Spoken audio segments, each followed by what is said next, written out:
सरदार पटेल आधुनिक काल में राष्ट्र की सबसे महान विभूतियों में से एक रहे।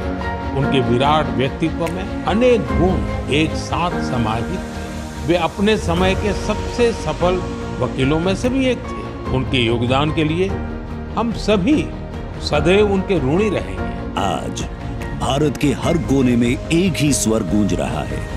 हर कदम के साथ एक ही आवाज उठ रही है, एक भारत, आत्मनिर्भर भारत। सरदार वल्लभ भाई पटेल की 150वीं जयंती पर उत्तर से दक्षिण, पूरब से पश्चिम 31 अक्टूबर से 25 नवंबर तक देश के हर राज्य, हर जिले, हर समुदाय में लोग एकजुट होकर यूनिटी मार्च पदयात्रा में हिस्सा ले रहे हैं।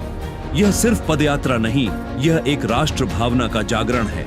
देश भर में अब तक 842 पदयात्राएं पूरी की जा चुकी हैं। इनमें से 513 जिला स्तरीय पदयात्राएं और 329 विधानसभा क्षेत्रों में आयोजित पदयात्राएं एकता का संदेश घर घर तक पहुंचाती रही। देश के 28 में से 26 राज्यों और 8 में से 7 केंद्र शासित प्रदेशों ने इस जन भागीदारी को नए शिखर तक पहुंचाया।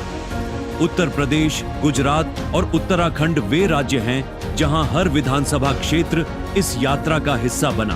349 लोकसभा निर्वाचन क्षेत्रों में 11,000 से अधिक संस्थानों सहित कुल 10 लाख लोगों ने इस ऐतिहासिक अभियान में सक्रिय भागीदारी की। और इस यात्रा में शामिल रहे देश के 11 केंद्रीय मंत्री, 6 केंद्रीय राज्य मंत्री, 4 राज्यों के राज्यपाल, 115 सांसद, 8 प्रदेशों के मुख्यमंत्री, राज्य सरकारों के 71 मंत्री और 300 से अधिक विधायक, जनप्रतिनिधि, युवा नेता, सामाजिक संगठन, सैकड़ों स्वयंसेवी संस्थाएं और लाखों नागरिक सब एक ही संकल्प के साथ आगे बढ़ते रहे।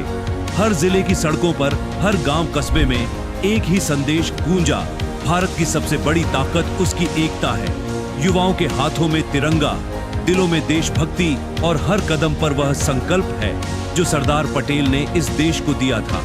इस पदयात्रा में युवाओं ने शपथ ली आत्मनिर्भर और नशा मुक्त भारत के निर्माण की।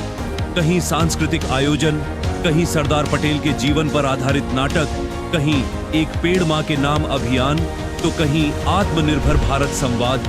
हर गतिविधि एक ही लक्ष्य की ओर बढ़ रही है। स्कूलों से कॉलेजों तक, गांवों से शहरों तक युवा पीढ़ी लौह पुरुष के विचारों को नई ऊर्जा के साथ आगे बढ़ा रही है। यह कोई साधारण पदयात्रा नहीं, यह है एकता, अनुशासन और राष्ट्र गौरव का प्रतीक। ये है सरदार पटेल को सच्ची श्रद्धांजलि और एक संकल्प कि हम सब मिलकर बनाएंगे मजबूत, एकजुट और आत्मनिर्भर भारत।